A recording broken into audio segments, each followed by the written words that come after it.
Convenience, food, fast fashion, online shopping. The culture of consumption has the entire planet drowning in waste. How can we break the cycle of take, make and throw away? That's what we're diving into today here on Eco India. Hello and welcome. I'm Sanuta Raghu. The world produces more than 2 billion tons of waste every year. A lot of it is food packaging. But it also includes masses of goods that are trashed within 6 months of purchase. The zero waste movement calls for reducing and reusing products to conserve natural resources and cut pollution. We found signs here in India that it's catching on, with even Bollywood jumping on the wagon.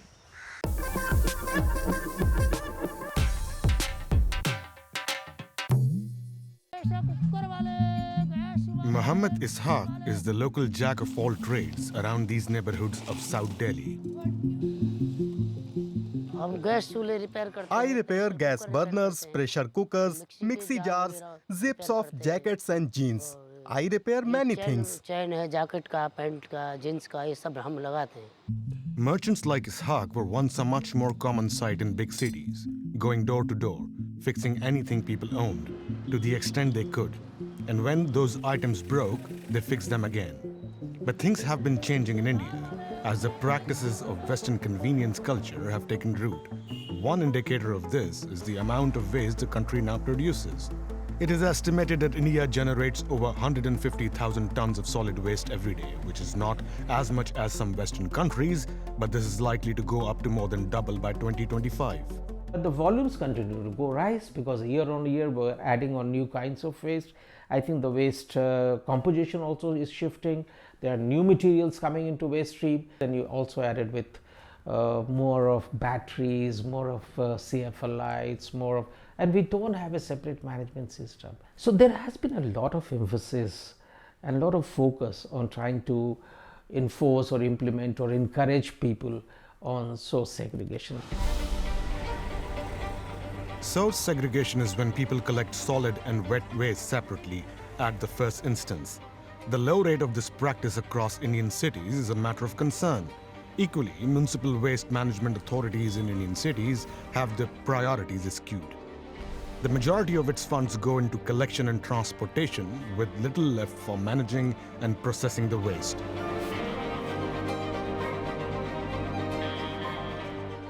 One industry that generates massive amounts of waste is Bollywood.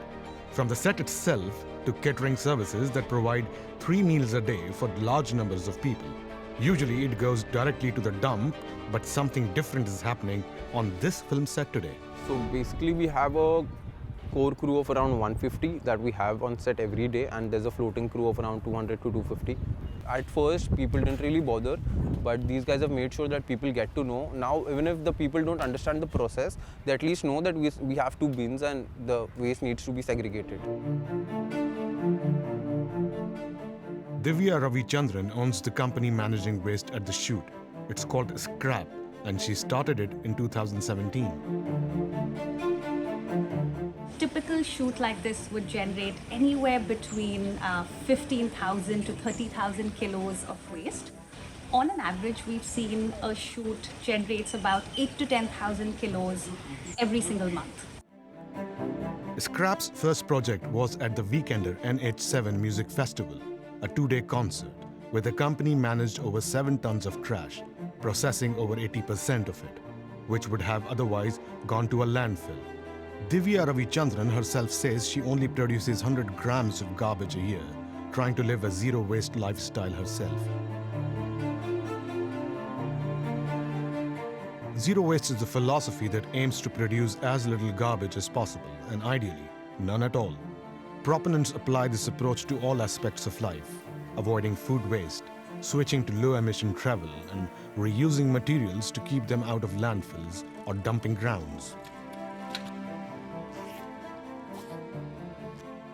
2016, a massive fire broke out in Mumbai's Deonar dumping ground. The fire raged on for over a week. For the first time, I looked inside my bin and asked myself, where does this trash really go? What is a dumping ground and why is it on fire? On the set of a Netflix film called Chandigarh Kare Ashiki, the scrap team is not just separating rubbish, it is also teaching waste management. One way to reduce the volume of garbage produced is to replace plastic with more sustainable materials. When you look at a lot of single-use plastic is replaceable. They are not unessential. They are only because we haven't applied ourselves very effectively, and that is why we continue to use it. Scrap works to close the gap by donating any leftover but edible food from events to partner NGOs.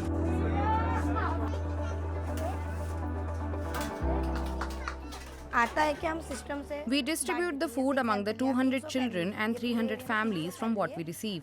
We try to ensure that all the food is evenly distributed to the children. About 30-40 children have got the food.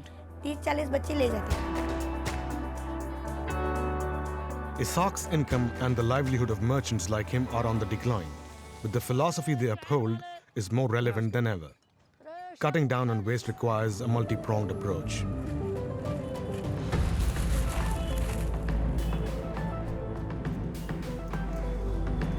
Rediscovering ways in which things can be repurposed, like in the old days, will play an integral role as we attempt to dig ourselves out of the mess we have created. Now, separating household waste is common practice in Germany, which is widely lauded as a world recycling champion. But a surprisingly large share of the country's plastic packaging has ended up on the other side of the globe. Our reporter sheds some light on a dark side of the global trade in garbage. These containers sitting at a port in Manila almost triggered a war. They were full of garbage, including used adult diapers, and the Philippines refused to let them into the country. President Rodrigo Duterte just told Trudeau that he has 1 week or it's war.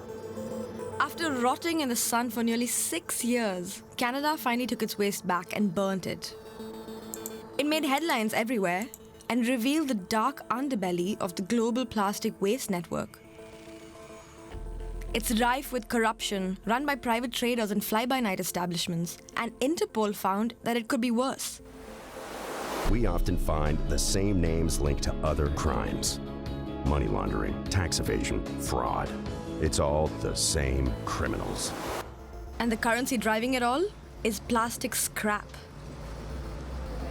I want to find out more about what's going on.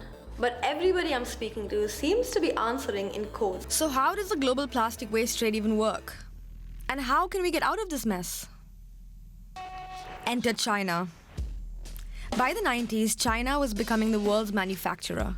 Every day, shipping containers carrying all sorts of products would journey to the US and Europe.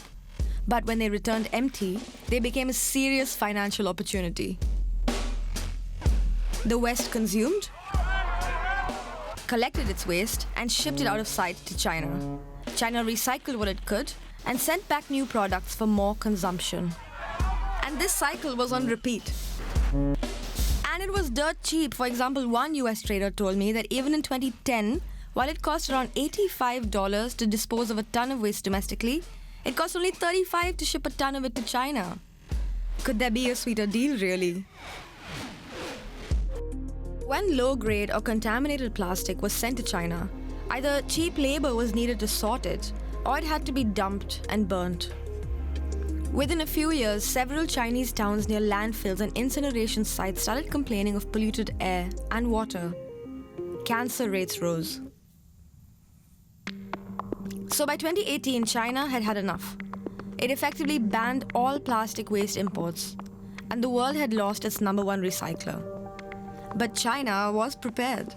Their recycling industry was established, and the country was now producing enough waste domestically to supply its own raw materials for recycling.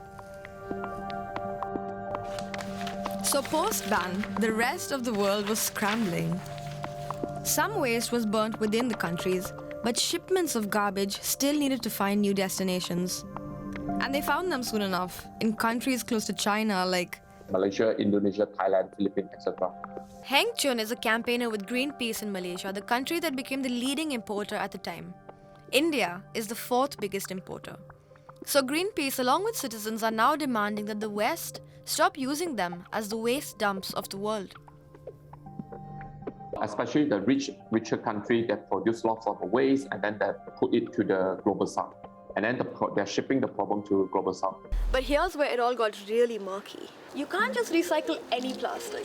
They come in grades that you can tell by looking at the bottom of the container. And each grade needs to be recycled on its own in a specific recycling plant. It only makes sense to recycle high-grade plastic like a shampoo bottle or a detergent container because what comes out on the other side still has value. But things like styrofoam that food comes in can never be recycled, which means they'll only ever be used once. This is, let's say a container full of plastic. Johanni Grossman looks into corruption in environmental-related businesses around the world.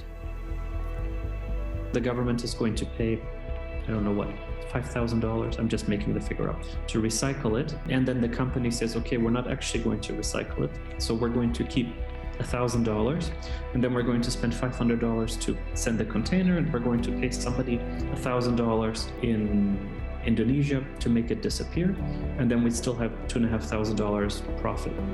It's something like that. And companies in Asian countries are willing to take the plastic in.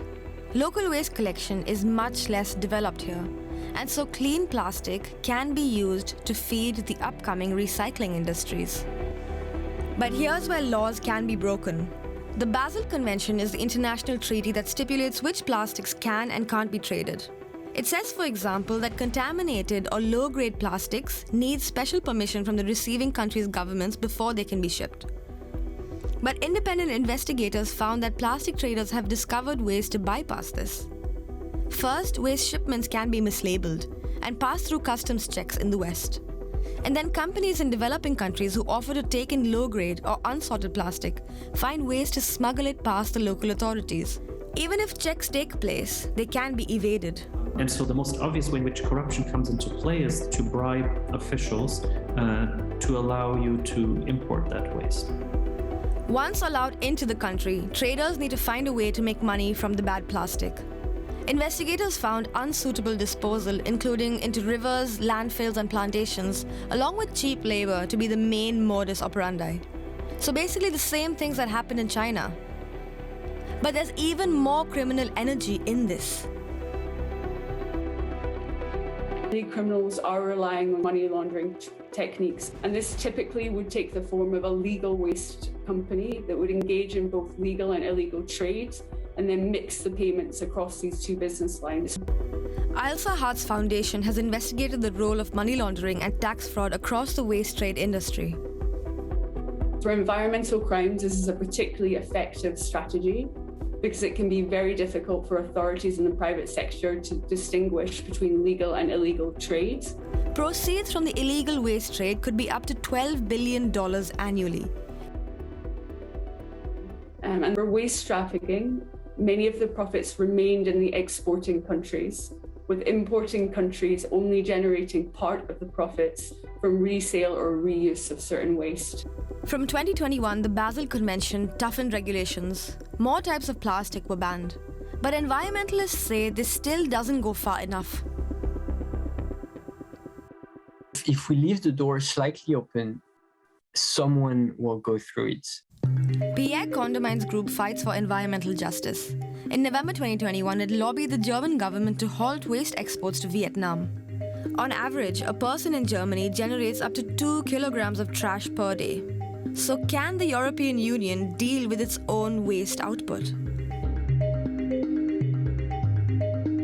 The EU, it's supposed to have the best waste management infrastructure in the world. And we know it is shipping to countries where the waste management infrastructure is not so developed. If we don't have it, the countries to which we ship, they definitely do not have it. His group, Zero Waste Europe, says Western countries have to develop their own recycling systems, like China did.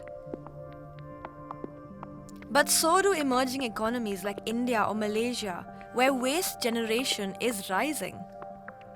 Domestic and local recycling needs to be made a priority. But for the recycling industry to be able to catch up, the main things that need to be cut down is how much plastic we produce, consume, and throw away in the first place.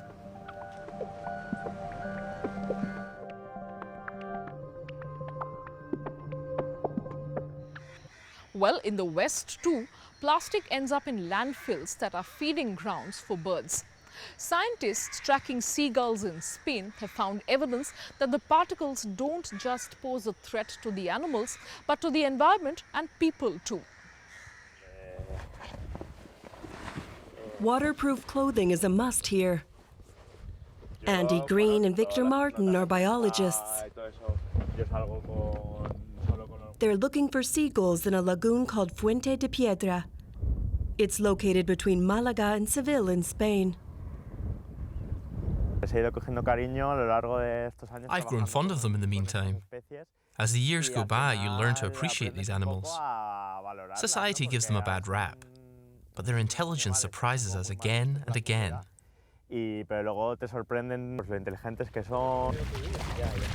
Most of the birds overwintering here are lesser black-backed gulls. The migratory birds come here in their thousands during the fall, from colder climes in the north. But there's something wrong. More dead gulls than usual. Did it eat plastic? Yes, maybe. We're finding bits of plastic all over the place. This, for example, is a bottle label. And here's a chicken bone. Pieces of glass, part of a bottle. Yet we're in a conservation area, where many migratory birds spend the winter. But this place is at risk from high levels of contamination. It's the gulls themselves that are bringing in the garbage, in their stomachs.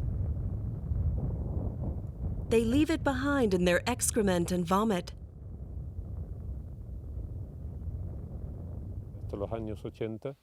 Until the mid-80s, no black-backed gulls overwintered here. They were only present on the coast. Then they learned it was much easier to find food inland, at the rubbish dumps that have appeared here. The ritual is the same each morning. Flocks of birds arrive at the landfills, gulls, storks, and other waterfowl. So the rubbish doesn't stay in the landfill, but biologist Victor says humans are to blame, not the birds. To this day, 90% of garbage in Andalusia isn't separated until it arrives at the open landfills. Victor takes the samples from the lagoon to a laboratory in Seville, and yet again his colleague Julian Cano can see particles of plastic through his microscope. The researchers fear it's a dangerous cycle. Other animals that hunt these contaminated waterfowl end up eating the foreign objects as well. And the higher they are up the food chain, the more waste they accumulate in their bodies. And humans might be at the top of that chain. It's not just microplastics that pose a threat. Chemicals, antibiotics, and pathogens are even more harmful. Multi-resistant bacteria are the biggest problem. The gulls bring the antibiotics and germs into the wetlands, where they're transferred to other species of birds, ducks that fly into cities and parks.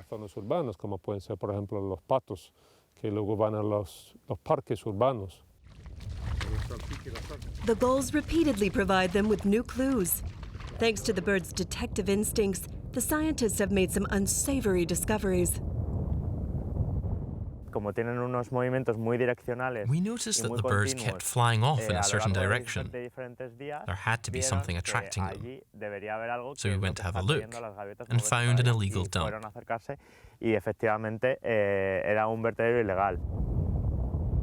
So, despite their bad reputation, the gulls are inadvertently doing their bit for the environment.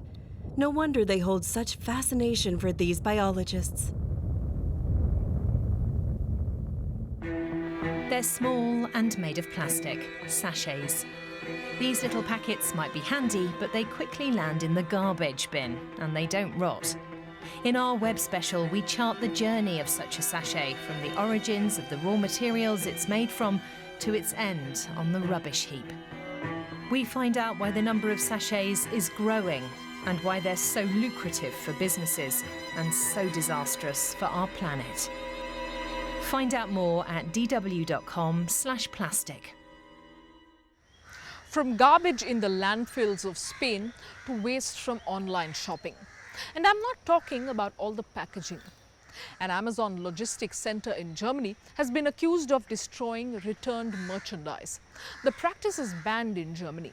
So what do retailers do with unsold stock? Let's find out. An Amazon logistics center in Germany, filmed by Greenpeace, undercover.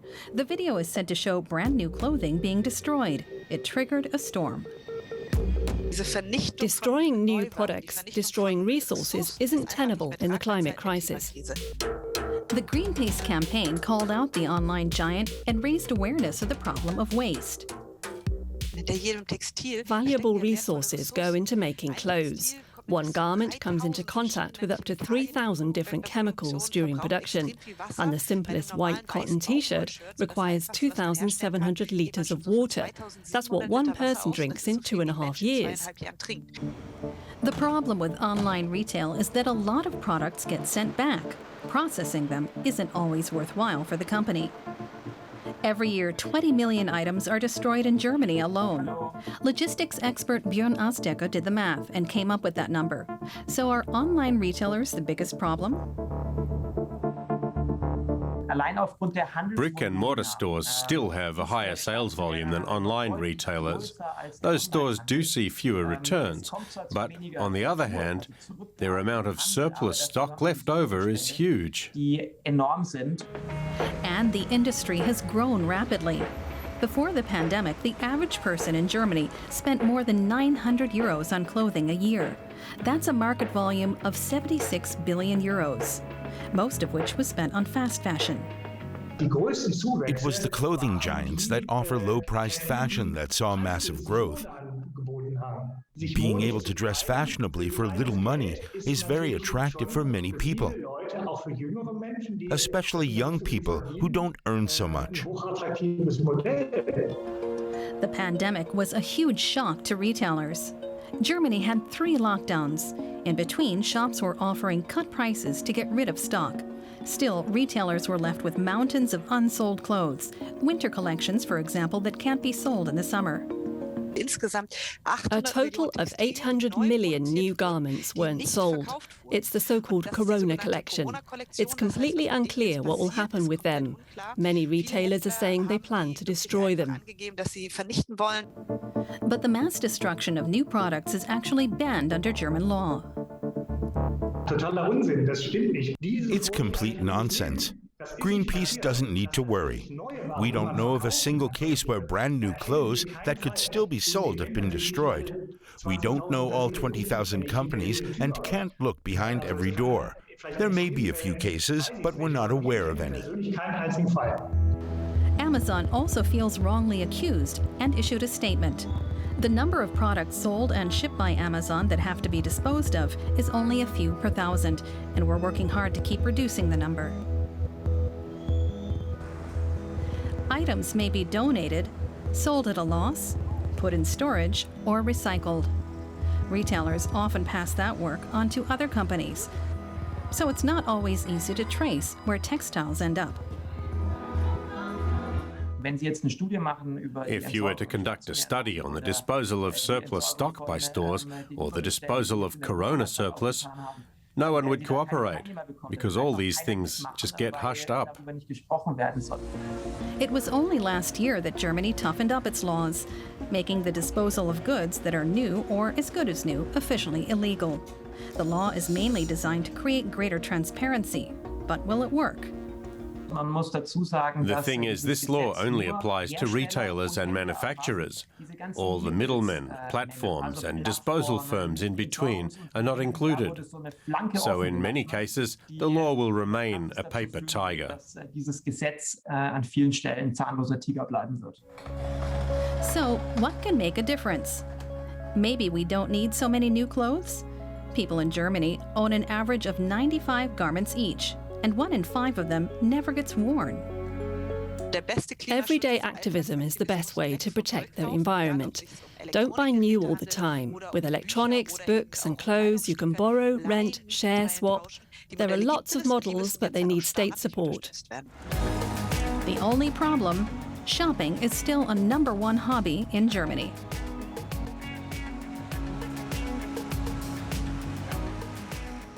We have but one planet where we can survive and thrive. All the waste we generate is right here. It isn't going anywhere anytime soon, which is why we need to make the decision to reuse, recycle and reduce if we don't want this waste to overpower us or our future generations. Think about that, and I'll see you again next week. From all of us in Germany and India, goodbye and thanks for watching.